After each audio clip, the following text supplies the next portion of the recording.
You can listen to The Professional Left wherever you get your podcasts, on Netroots Radio, or at our website, proleftpod.com, where you can also contribute to this podcast. There is a PayPal button at our website, or you can mail us a letter and or contribution at P.O. Box 9133, Springfield, Illinois, 62791. This is the podcast for March 3rd, 2023. It's not safe for work. Recorded live from the Cornfield Resistance, where you're damn right we voted by mail in this year's local elections. It's The Professional Left with Driftglass and Blue Gal.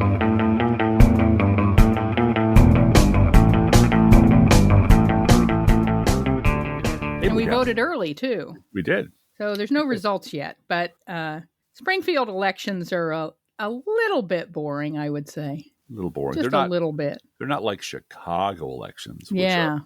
Well, do you want to say something about that? I did hear Brandon Johnson. Is that his name? Yeah. He was on Morning Joe this morning. Yeah. And I found it very interesting that the segment that I watched, he did not address anyone on the panel but Reverend Al. He listens to our podcast. Good for you, Brandon. I thought that was that showed a great awareness of the incidental audience and the greater audience for that show and who he was talking to. And he talked about his father a lot. His father was a preacher and a carpenter. And when you have a man leading your household who's that much like Jesus, it can be quite a lot of pressure, you know. Right, Reverend Al? Oh, I hear you. Oh, yeah. And they were laughing, ha, ha, ha, you know. So, but yeah, he knows his audience. He knows exactly who he needs to talk to and what. It's not code switching. It's just it's an awareness. I am talking to who you're talking to. Yeah. The Morning Joe audience, but I am addressing my voters and my people. Yeah. And that shows a political intelligence that's really impressive to me. Yeah. Yeah. And Lori Lightfoot lost pretty badly. She got stomped. Basically, the two guys who came out of it were the white guy and Brandon Johnson. Brandon Johnson, yeah. Brandon Johnson. The Lori Lightfoot wasn't a good mayor. She didn't do a good job, and she got herself behind the eight ball and never recovered. And there was a really nice coalition that got her elected, and she really didn't deliver for that coalition. Mm-hmm. You can jump back 25, 30 years to Harold Washington. Harold Washington was up against not quite the field. There was 9 people running in this, and basically she and Chuy Garcia knocked each other out. Mm-hmm. But they crowded the hell out of the field, and there was a lot of diffusion of votes. But Harold Washington won by beating Jane Byrne and Richie Daley. Mm-hmm. Mm-hmm. By getting his coalition together and you know what, delivering for his coalition. Yes. Despite being despite the overwhelming odds of the a majority plus one of the city council turning on him the minute he got elected, and trying to break his mayoralty. We did a whole podcast on this, on how he had to overcome exactly what Obama faced with the Republican Congress, which was, we're not going to let you govern at all. We're not going to let you do anything. We're not going to let you pass a budget. And him having to really rule by executive decree, but he never forgot his coalition. And I don't live in Chicago anymore, but I do follow politics there. And, Lori Lightfoot lost track of her coalition. Yeah. And lost track of what she was. And I wonder, this is my perspective as someone who's never lived in Chicago. I've been to Chicago many times, of course, but it seems to me that governing any big city in America these days is an impossible task, a Herculean impossible task. It's a nightmare. And that any crisis that you add to that, whether it's COVID or weather-related or an earthquake or crime, anything that you add to this, a mass shooting, whatever, just cracks it. Yeah. And I don't know why people want to be big city mayors. I don't understand. That's just not in my wheelhouse for sure. I can tell you, having worked for the Honorable Richard M. Daley, at R2D2, Richard II, Not directly, but indirectly through a couple of layers well, of everybody management. works for the mayor when it's a daily, right? Everyone in the city works for the mayor. Well, yes. technically I worked for George Bush too, because our funding came from the federal government, which was at that moment presided over by the worst president in modern history, except for Donald Trump. Right. So yeah, you can give me all the flack you want about that. But Daley had a really simple solution to the problems of the city, which was throw money at everybody. Just everybody. Contracts, money, sack of money, need money, more money. And when city revenues collapsed during the recession, that's when he began planning his exit. Yeah. The reason he sold the parking meters was to prop up his administration, the bills that were coming due on his administration, to pay off all the people that pay off in a literal, here's a contract, here's another contract, here's a raise, here's a promotion, greasing the wheels. That was supposed to be a $1 billion rainy day fund that lasted a minute because he spent the whole thing. And the whole reason that Daley went after the Olympics, I know for a fact, was because of the massive infusion of cash he would get, and he rearranged administrative officials at the top of his government to bring more focus to people who knew how to handle properties. Right. And when that didn't, the Skyway got sold for the same reason. It was, we have a system that depends on an enormous amount of cash flowing coming through my in office all the time. Right. Keeping everybody happy. And when that cash flow was interrupted, that's when he started packing his bags. Yeah. And the next person in line had a whole bunch of things that they couldn't do. I met with the head of the budget office before I got laid off, and he got laid off, which is kind of hilarious. But, he and I kind of enjoyed each other's company, and we were both tech guys, and we ran into each other at the Jewel. And I asked how he was doing with his layoff, and he said, "I feel liberated." But his response was, "My job's actually easier. I just tell everybody no." Yeah. And for a while you can do that, and then the people start looking for another candidate, and that's when all of Daley's people were found. They found other jobs in the private sector, which he pretty much arranged for them, and that's when he decided he didn't want to be mayor no more. Right. And suddenly it's ungovernable. Because of course you ran out of money. You ran out of the thing that made it go. And the flip side of that is, his dad he managed the city in a whole different way, but the results were the same. And now that seems to be turning around with the Inflation Reduction Act and this now huge announcement today from Zuckerberg that there's going to be massive investment in Chicago in biotech. That's money and intellectual energy flowing into the city. Yeah, and there's a huge brain trust in Chicago. Yeah. In the academic brain trust, there's a medical, there's just a lot of resources there that can be used for that. But getting back to the recent election, I predict, and you can put a dollar on this either way, Paul Vallis is one of the candidates. And Paul Vallis has been running for office and rooting around. I think he was up in Philadelphia for a while. He ran the Chicago public school system for a while. And his innovation was, let's get rid of public schools. That's innovation for the Republican Party, too. He does not. Well, here's the thing. Everyone running is a Democrat because no Republican is ever going to be mayor of Chicago. Right. In my lifetime, there'll never be a Republican mayor of Chicago. But Paul Vallis is as close as you can get by being a Democrat. And his whole thing was that Renaissance 2010 program, which was, let's bust up the school system and get a whole bunch of non-union charter schools and new schools and, break the hold of the evil teachers union. And I forget who said this, but he's the guy who never saw a school he didn't want to privatize. Yeah. The guy who beat him on that beat, the guy who got all of that stuff or most of it undone, was a guy named Brendan Johnson. Brandon Johnson, rather. And so you have this sort of weird, you have this sort of rematch of these two guys whose issue was the quality of the education and how to get there. If I were to predict what's going to happen, although Chicago has changed a lot in 25 years, the same bungalow belt assholes who voted for Bernie Epton against Harold Washington will vote for Paul Vallis. Right. And if the actual Democrats can get their coalition together, then they can mount a pretty serious challenge to that. But it's going to, it looks like a rerun of Epton versus Washington. Yeah. Except the only people running are Democrats. So that's my 2 cents for what they're worth. Well, we'll see. I was impressed with Brandon Johnson this morning. As I said on Morning Joe, I thought he had some political moxie, and I wish him the best, and I wish Chicago Public Schools the best, and we're going to move on. Drift Class, this is the week to talk about Fox and to talk about Dominion.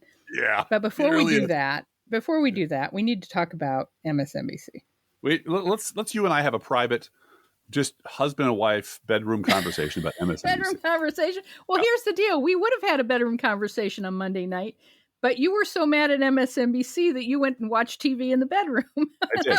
Oh, I hear Gunsmoke calling my name, honey. I gotta go. And it felt like a fight for about 5 seconds. And then I realized he's not mad at me. He's mad at MSNBC because they have Michael Steele hosting All In with Chris Hayes. Now, I got some new information just before you and I started recording that I did not know. Well, okay. Which is that Chris Hayes' child had an appendectomy. I knew that. Last week. I did not know that. Yeah. And so being off Monday apparently was unplanned or an extension or whatever. But, and the person that's in the suit and camera ready to be the host, I am sure that Michael Steele was on, Michael, we pay you to be here, do it, and that still, however, makes for a horrendous decision by MSNBC brass to have I have a question. The chairman of the Republican Party when Obama was president as the face of your network leading into Rachel Maddow. I have a number of questions. Well, and before you do that, I want to bring up, I want to wedge that into the decisions that Fox made, which is what we're saying our audience doesn't like, our stock prices going down. We have to change our language, our coverage, our guests, our hosts' attitudes, and script this to make them happy. And everybody acknowledges Chris Hayes did a 15-minute monologue Tuesday night about how I will never sit here and look at this camera and lie to you, and I will never cover stories based on, and he didn't say goddamn stock price, but he said that's what he meant. No one considers stock price when we're talking about covering news stories here at MSNBC, which I agree. I believe him. But what is our responsibility as an audience to have some say over our liberal news? And it's not that I want to be lied to or comforted by what's being said, but I don't want the goddamn head of the RNC during the Obama years having Jennifer Rubin and who was the other one? Mona Charen, and have a panel. Let's talk. Let's talk about the Republican Party. That was my first question. If Michael Steele just happened to be the man in the suit who was available, because you grab a guy off the street, hey, Michael Steele, you're wearing a tie. You go on TV now and be the host. Because there's literally no one else in the entire MSNBC universe. In the whole building who could do it. Right. To do that, which is ludicrous. Yep. But who were the two liberal guests who suddenly got sick and they had to put in Jennifer Rubin and Mona Charen at the same time? And I did a little write-up because I do these things of Mona Charen's, incredibly obnoxious asshole bitch behavior during the Obama administration. The narcissistic, do nothing, nobody likes you president who blah, blah, blah, blah, blah. And all of her, this is now, I'm jumping ahead to now, her own podcast, these, yes, as bad as the Republicans are, they're very bad. But, this whole totalitarian woke thing on the left is pretty bad. And so I'm like, ooh, is Michael Steele going to ask her about her shitty opinions about stupid things that she never recovered from being a Republican about? Of fucking course not. Because Michael Steele is a success story. Michael Steele used his presence on MSNBC to construct a completely bullshit narrative about how he drove all the racists out of the Republican Party. And he personally was responsible for getting a whole bunch of Republicans elected in 2010. Bullshit, Michael. Bullshit. The Tea Party, who fucking hated people like you, hated you. They're the ones who won in 2010. You were there. You were the guy at the front of the train listening to whatever, who thinks he's the fucking conductor.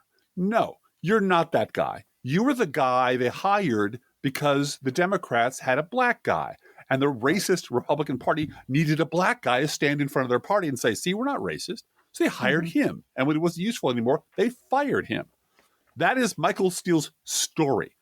But the story he has successfully transformed into an entire resume is, no, man, I was a hero. I was a goddamn hero. I tried to modernize. I tried to bring the Republican Party. I succeeded. I got all these people elected. I was the most successful this. I fundraised that. Bullshit. Bullshit to all of that. No, I lived through 2010. I watched you lying your ass off every time you went on the news about what a horrible job Obama was doing. I watched you groveling for Rush Limbaugh's good opinion when you accidentally insulted him and had to go back and kiss his ass. That is not the Michael Steele who's presented to the audience at MSNBC every night. And as we learned from Brother Charlie Pierce in his book, Idiot America, TV which Drisslass is currently reading. I'm currently reading, because who knows, we might have a mystery guest on this podcast one of these days. And you never know. I want to prepare myself to grill that Charlie Pierce son of a bitch and hold him. But I hope he will come on. I hope we can work that out. I hope it's I like a No Fair Remembering stuff, because he remembers lots of cool stuff. Yes. And he doesn't really get a chance to stretch his legs on the venues he has. On the history stuff. Yeah. Right. Yeah. But this quote from Charlie Pierce's book was really on target for this week. I don't have it in my hand. I wish I did, but it was him and Keith Olbermann. He was quoting Keith Olbermann in his book about television is what being on TV confers credibility, period. That's 100%. It. Put someone on TV and they become credible. Keith Olbermann said, you don't need to be smart. You don't need to be honest. You don't need to be anything. You just need to be on television. This goes along with Ned Beatty from Network.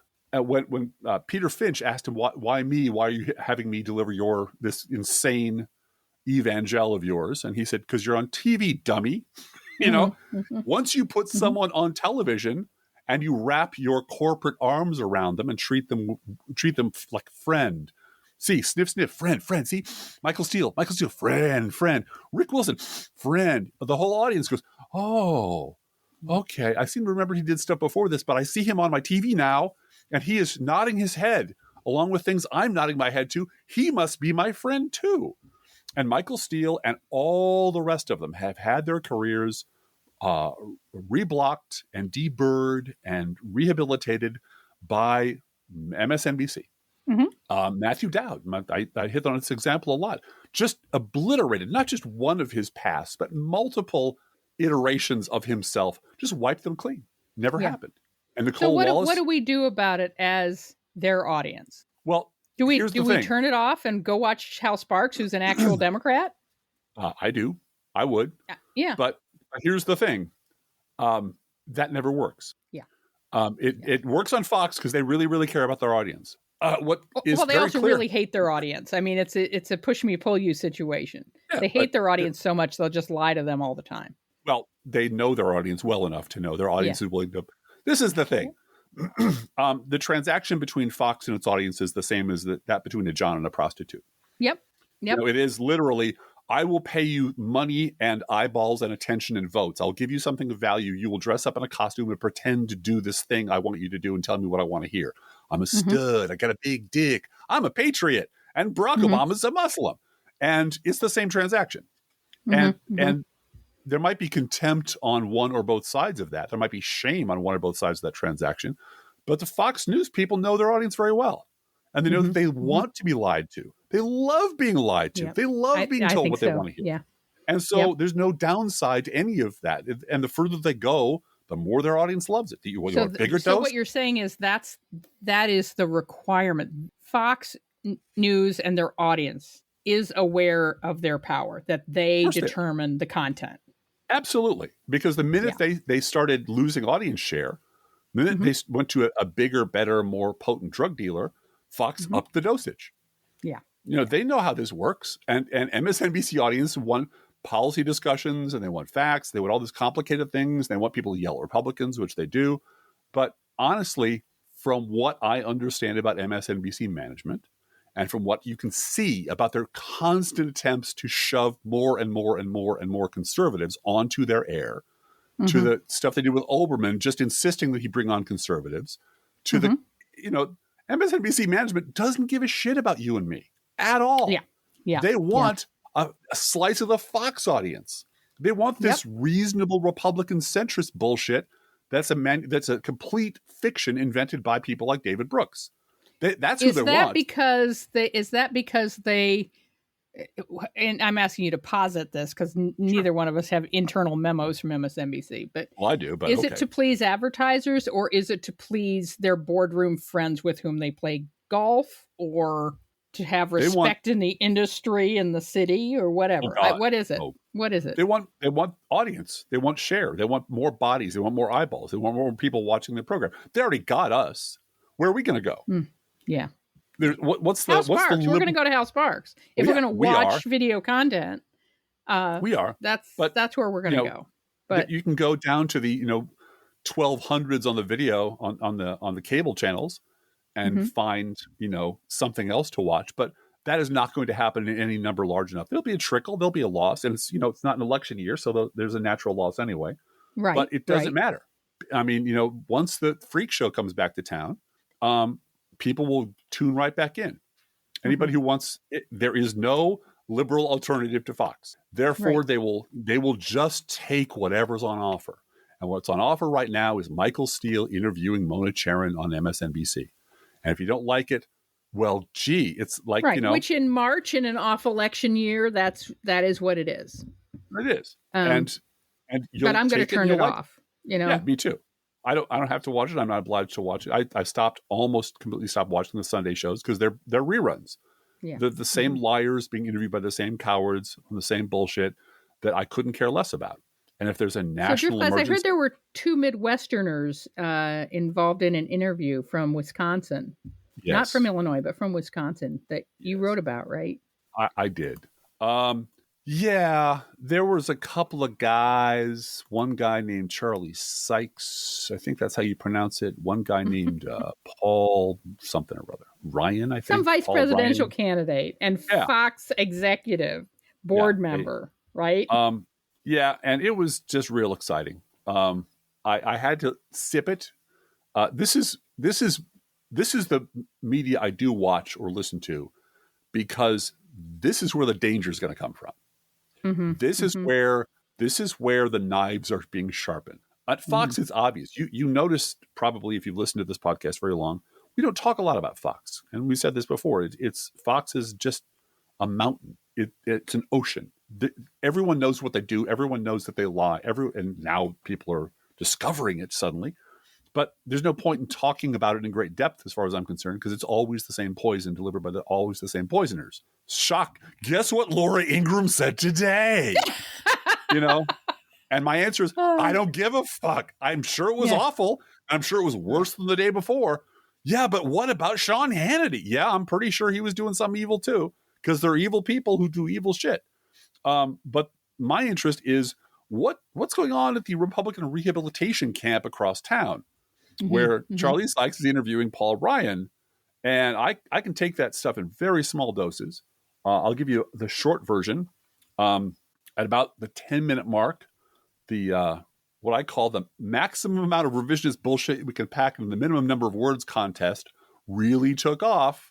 Charlie Sykes asked, so how do we get from, say, guess which year he picked, Blue Gal? 2015. So how do we get from, say, 2015, 2014, where you were the face of the most well-known member of the House of Representatives? How do we go from Paul Ryan to Marjorie Taylor Greene? You win. And what were the 3 things he answered, Paul Ryan? Number 1, blame the internet. It's the digital age we're in, Charlie. Number 2, these are all new people. I think we have a new wing of our party. Number 3, both sides do it. I think the Democrats have the same thing. And then Ryan goes on to complain about how Joe Biden is exactly as bad as Donald Trump on economic issues. Can't tell them apart. They're both terrible. And then he lies about the gutting of the Affordable Care Act. That's repositioned as a responsible deficit reduction measure that was simply reform the ACA. So now, he's the hero. Sure, he's always Paul the hero. Ryan is the hero. And he knows that if only Kevin McCarthy weren't Kevin McCarthy and the Republican Party weren't the Republican Party, the GOP would be in great shape. So, but he's also enough of a cold-eyed, knife-wielding cynic to understand and cop to the fact in this interview, and I'm just paraphrasing, that basically the Trump voters are brainwashed cultists who don't give a shit about democracy.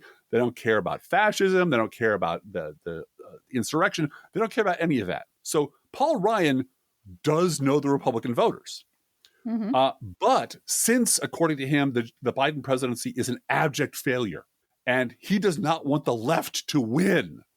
And Democrats are so much worse than this imaginary Republican Party that exists only in his head. It's imperative that Democrats be defeated by the party of brainwashed cultist zombies who don't care about democracy. So the only way to get the brainwashed zombies who don't care about democracy to vote Trump down in the primary is not to talk about democracy or insurrection. They love that shit. Just call him a loser. Just Trump's a loser. Don't go with him. He's a loser.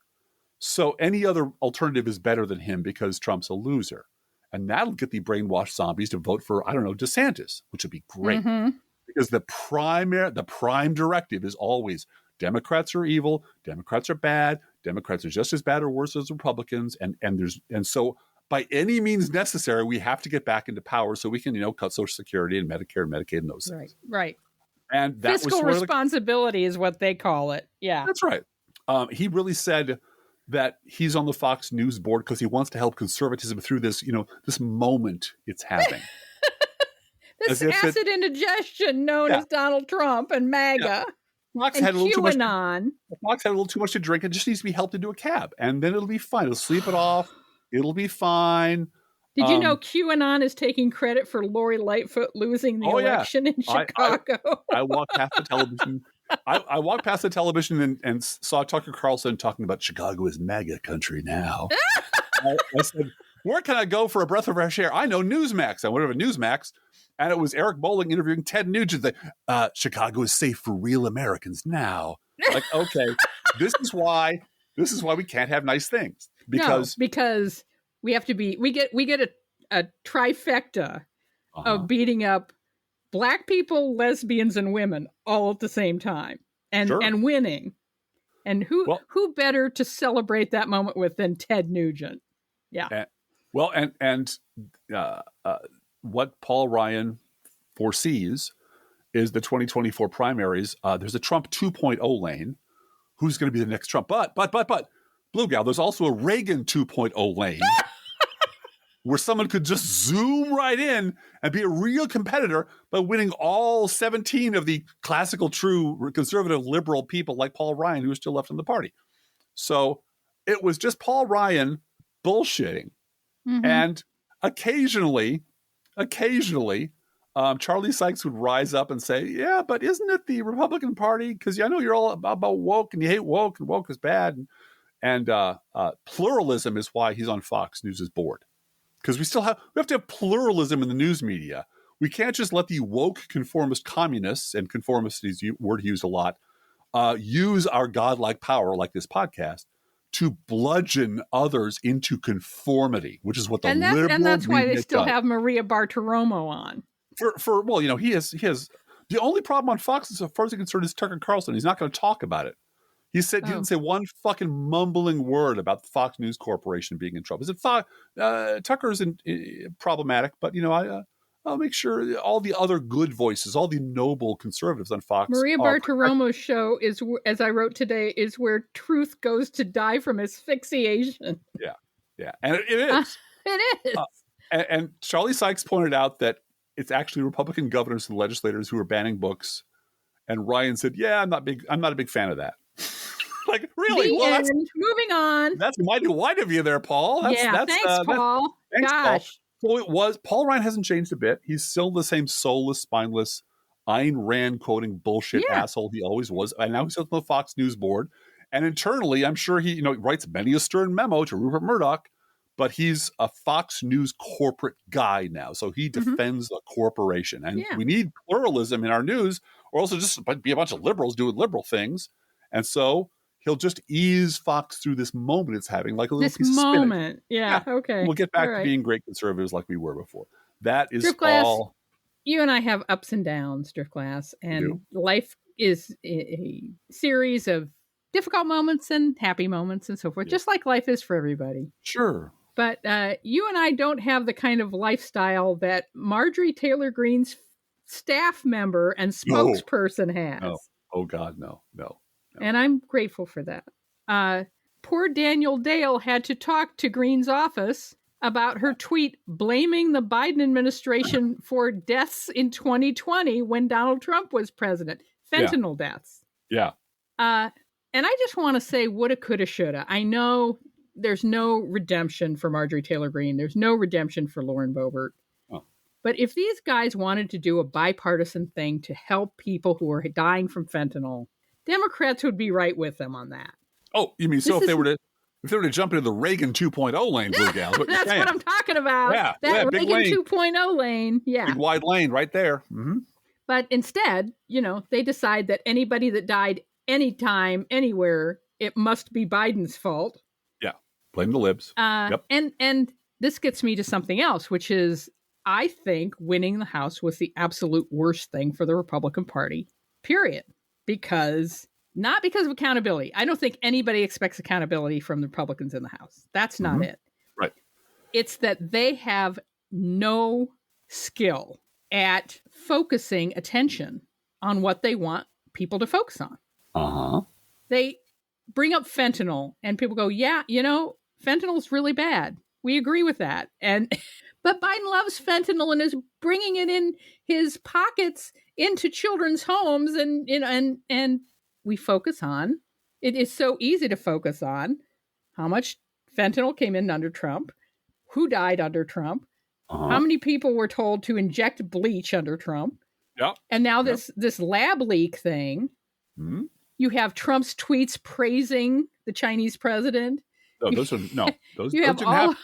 It didn't happen. Right. It didn't happen. Fake news.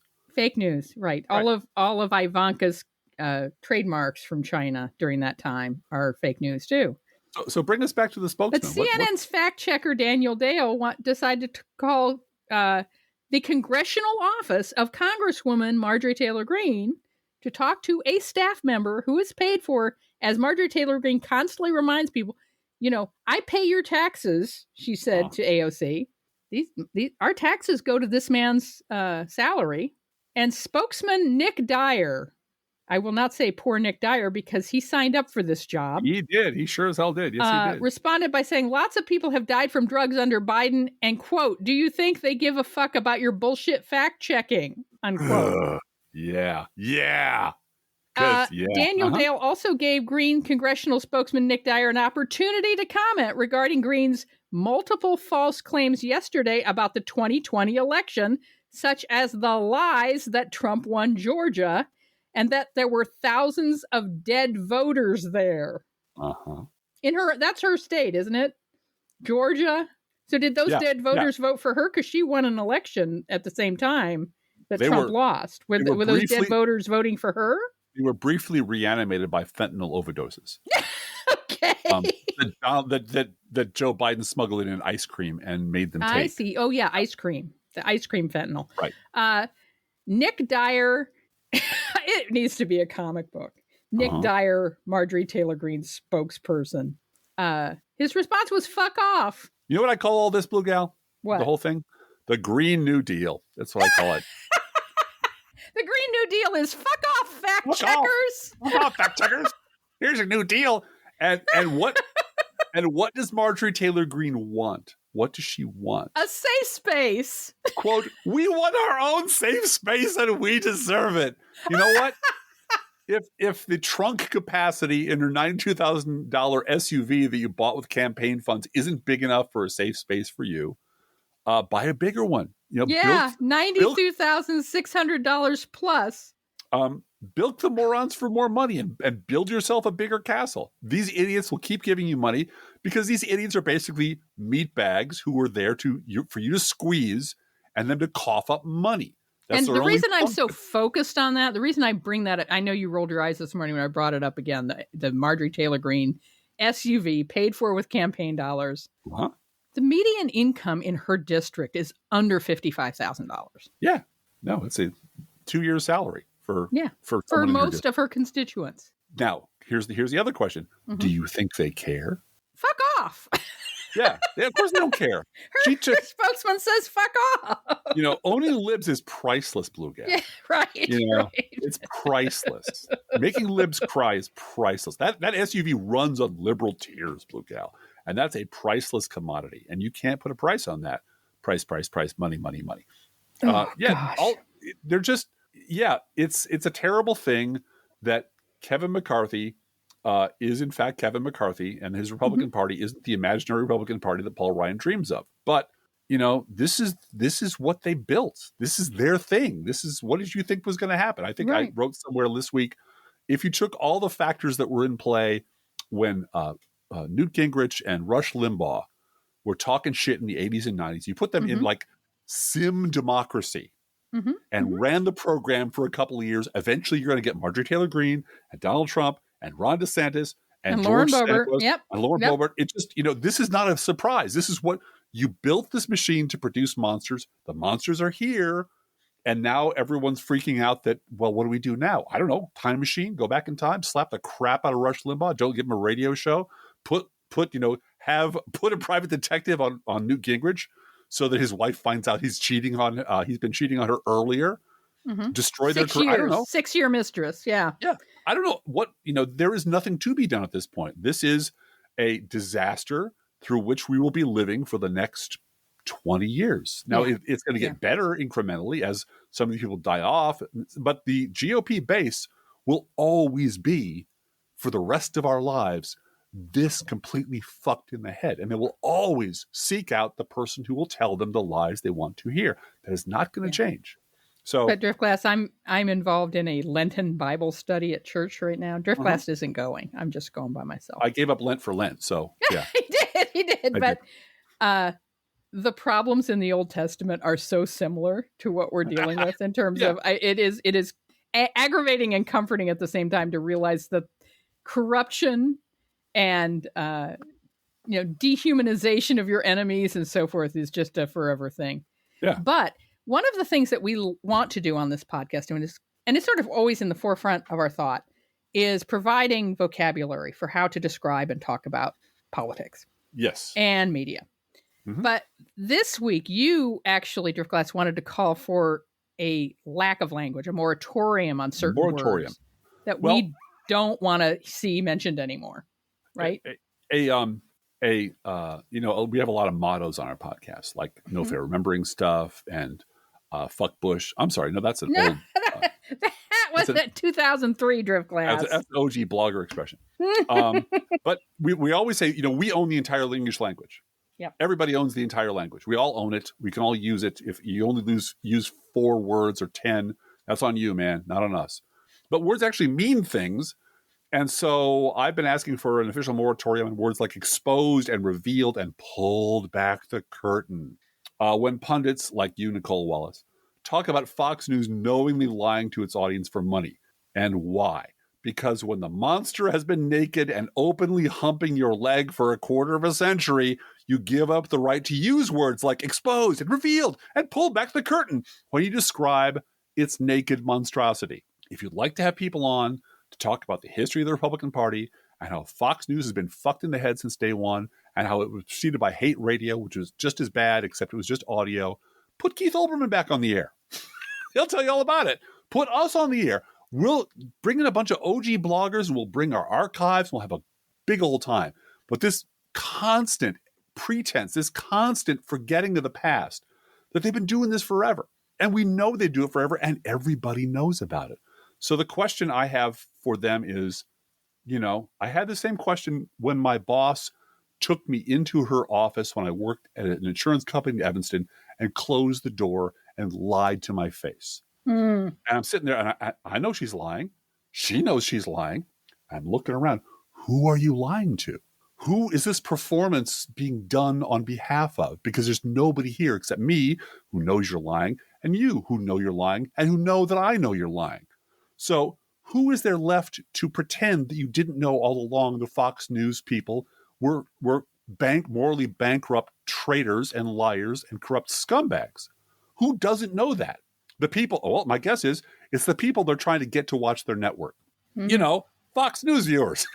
Yeah. So they can all pretend on behalf of future audience of people who would love to watch Michael Steele and Mona Charen chat that we just learned. It just happened. Like you, Fox News viewer, we too are shocked and mystified that Fox News has been lying to you all along. Perhaps you would like to come over here and let, I don't know, Charlie Sykes and Tom Nichols explain the world to you. Or we have Rick Wilson over here who will tell you all about it. Or Nicole Wallace. You know, she's very cute and she'll tell you all about your problems. And on and on and on. But this bullshit that you're just learning about this is a lie told in a closed room to people who know you're lying. And that's the most insulting kind of lie at all.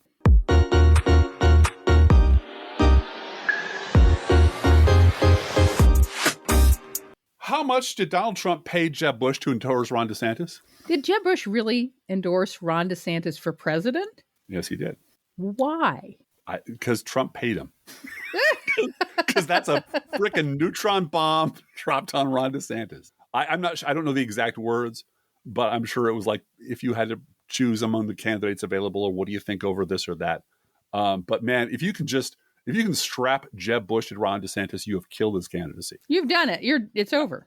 Congratulations. Someone said that they had Scott Walker vibes about Ron DeSantis, and I can totally see that.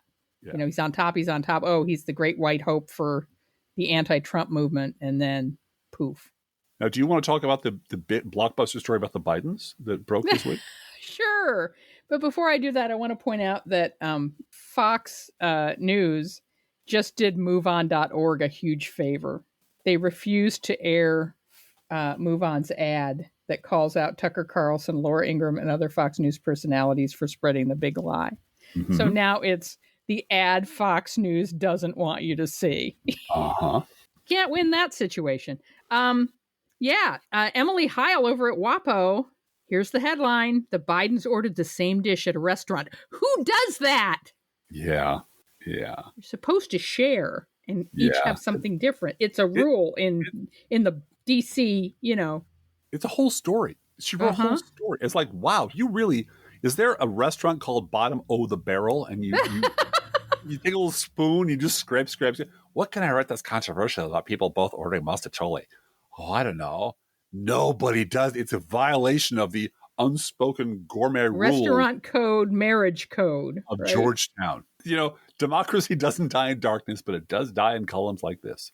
I have within arm's reach the very last column Scott Adams will ever syndicate as a cartoon artist. Color. It's a color version.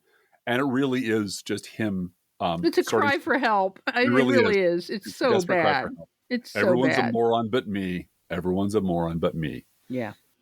Before we get onto the news roundup, though, Driftglass, let me just let everyone know that at the end of this month, the last Thursday of the month, which I believe is the 30th or 31st, we will be recording a letter show. Yes. Your letters. And so we want to hear from you. Our email address is proleftpodcast@gmail.com. And our regular USPS Go Postal Unions address, as we put on the beginning of every show, is P.O. Box 9133, Springfield, Illinois, 62791. Feel free to write us about your stories. You know, whenever we have coffee with people, one person we had coffee with said, I already know all your stories. I listen to your show every week. Damn. Yeah. And that's true. So tell us what's going on in your neck of the woods. What's happening in local politics? What's happening in your hopes and dreams for the political future of your area? Are you a blue dot in a red state? What does that mean to you? How are things going with college kids or retirement plans or new jobs or old jobs or healthcare or whatever you want to talk about? But make sure it's about yourself, because that's we want to hear from you about what's going on in your life and how that impacts our world, because you do have an impact on our world, and we want to hear about that. So we reserve the right to read your email or mail on the air, unless you tell us don't read this part or call me something different, or you can say call me Joe Smith or call me Mary Jones or whatever. We will keep your letters anonymous. Well, and and I have one addition to Science Fiction University. Oh, yes. We put that to bed. It was an episode of The Prisoner. We've gotten a lot of really good feedback about that. We have. Yeah. A lot of you have very fond memories of that and thought it was really cool and thought it was kind of good to put it in context. And we're reminded of this sort of connection to modern television and how it sprouted from the seed of Danger Man. And we had a lot of fun doing it. And I'm glad the audience really enjoyed it. There were two things that I forgot to mention. My beautiful wife brought to my attention the fact that Teletubbies is remarkably similar in a lot of ways to The Prisoner. Uses the same voice, has the same... and that is in the episode. Yeah, same intercom system, same universal surveillance system, everything. Yeah. It even has a big globe in the sky, but that's stretching it too far. But the song, The Grand Old Duke of York, which is a children's song, appears, which is kind of obscure. I don't sing it. I'd never heard of it before. Appears in the Teletubbies, and it appears in The Prisoner. Yes, it does. Yeah. So it came from one or the other. The second is I forget, it's the second or third episode. I think it's the third episode of The Prisoner, which is called A, B, and C, I think, is the plot of Inception. It's Inception. It is Inception. Absolutely is the plot of Inception.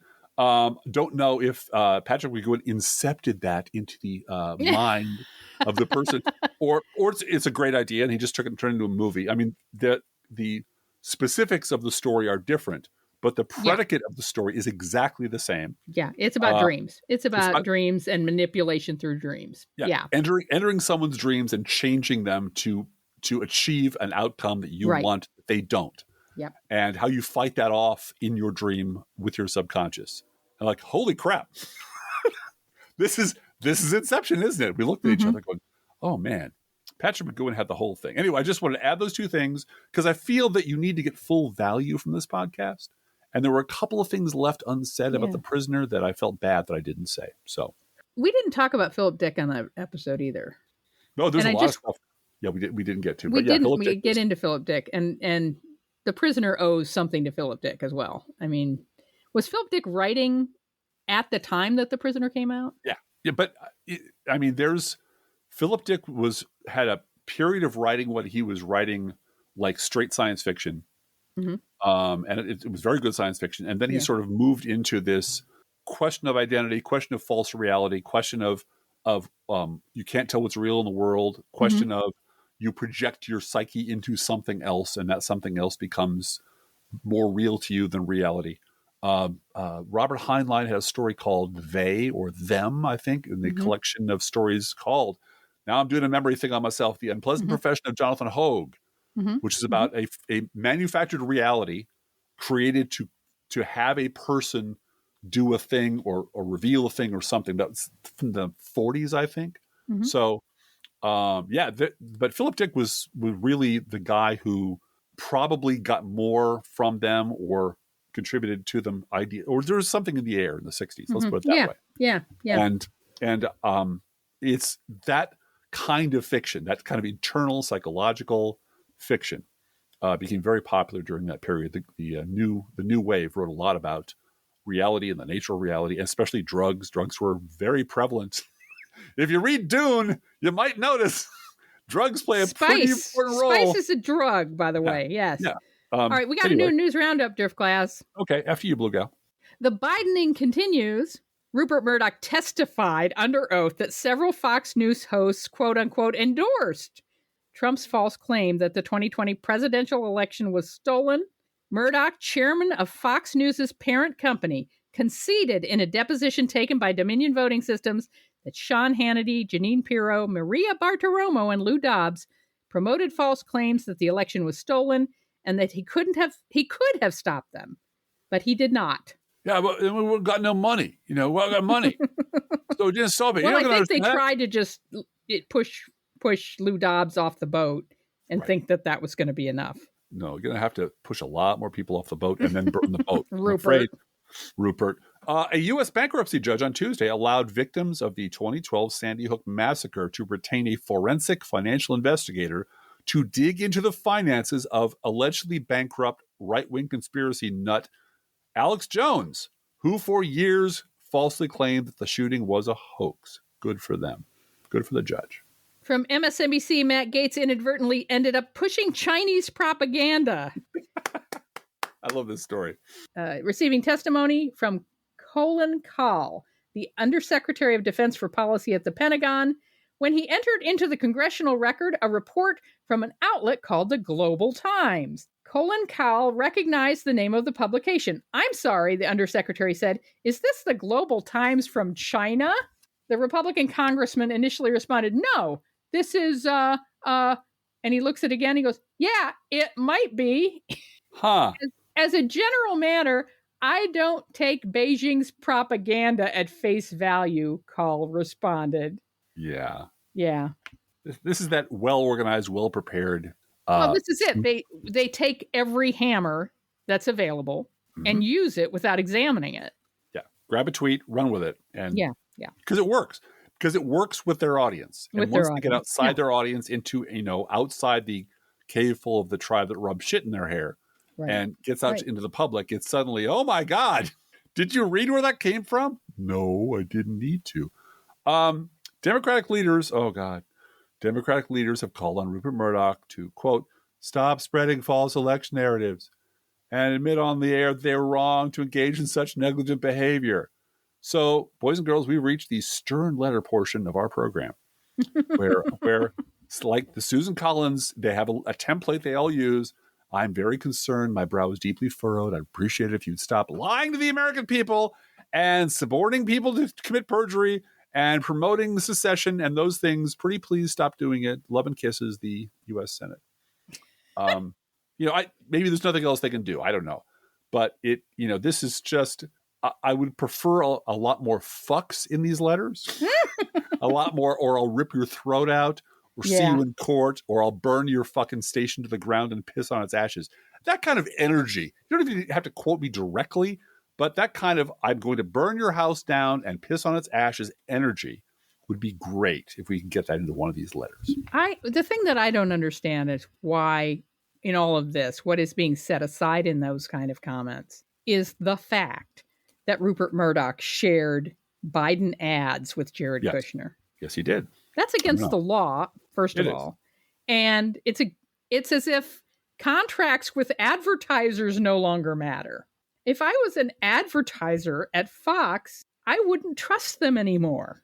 Well, if you were an advertiser on Fox, I wouldn't be married to you. Well, so. I know. But, just because you're advertising pharma, you think Rupert Murdoch, if he has a chance to make more green, isn't going to share that ad with a competitor?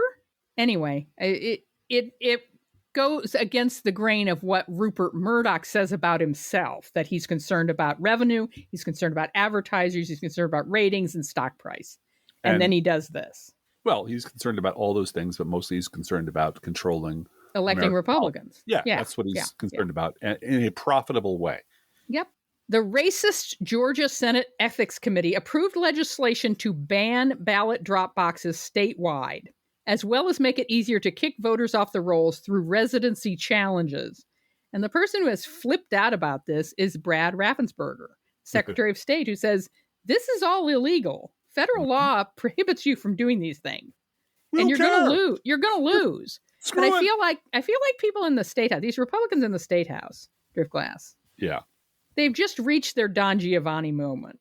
Yeah. Yep. I'm going to hell, so I'm going to take everyone I hate with me. Yeah. Yep. Doesn't matter. Nothing left to lose. Yep. Burn it all down. Screw everybody. And maybe I can rule over the rubble. Maybe. Right. But, I've got no place else to go. I certainly can't walk back into democracy. And be human again. Yes. Yeah. Right. Right. The offer is always on the table, which is what really disturbs me. There's always that mainstream offer to re-legitimize you, no matter how much blood you get all over yourself and how much destruction you wreak, because they're so horny for someone they can say, look at the Republicans, they're just like our Democrats, they're normal. Who did a good thing, but that's not what the base wants. The base wants crazy and destruction.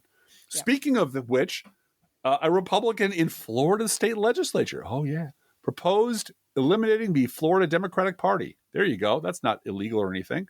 Disenfranchising some 5 million voters. The Ultimate Cancel Act is what it's called. It would immediately cancel any party that, quote, previously advocated for slavery, which the Democratic Party did more than 150 years ago. What about previously advocating for insurrection, which the Republican Party did about a minute ago? No, that doesn't count. All registered voters who belong to a canceled party would also be notified their party no longer exists and have their voter registration changed to no party affiliation. My suggestion is you change your residency to no longer living in effing Florida.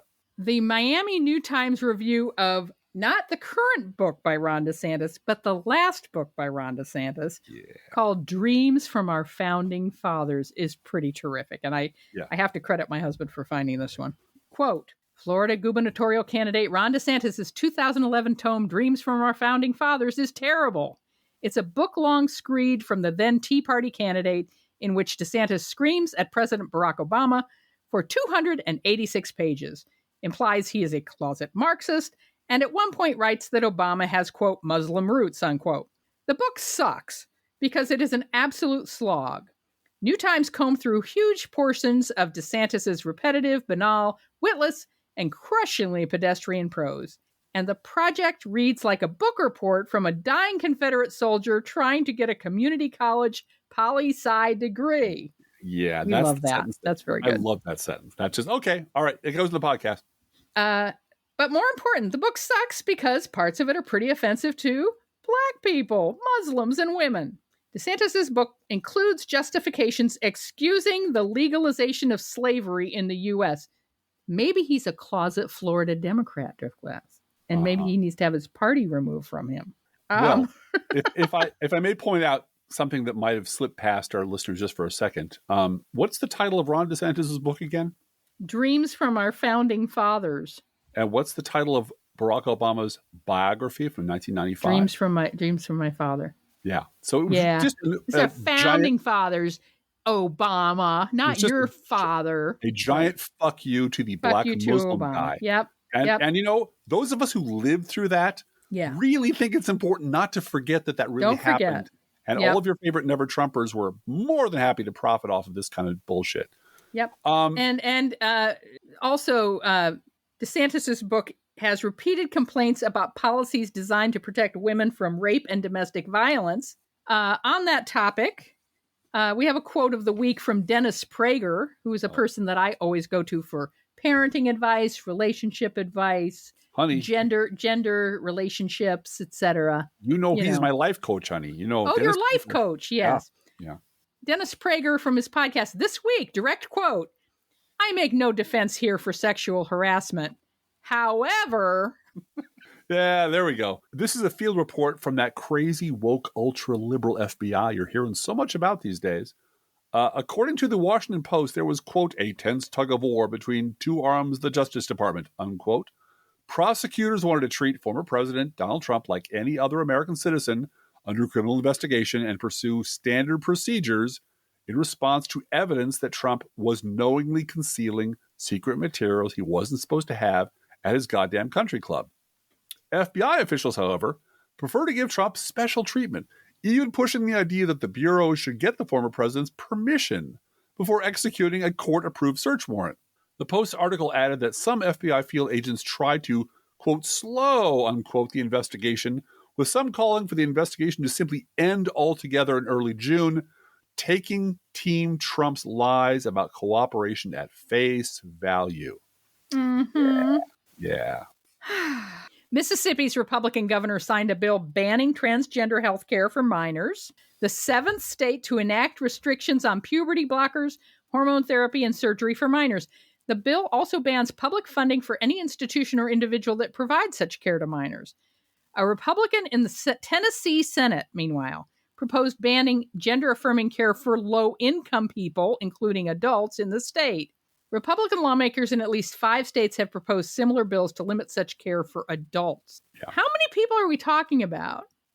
A fraction. Not that matters. Every person is an individual, is valuable and matters and should be entitled to health care. I'm not suggesting that. So this is satanic panic all over again. This is we found a group that we can beat up on who can't really fight back, and we're going to scare the shit out of everybody. The Democrats are really, this is all about pedophiles and mutilating, grooming, and chopping people up and things like that.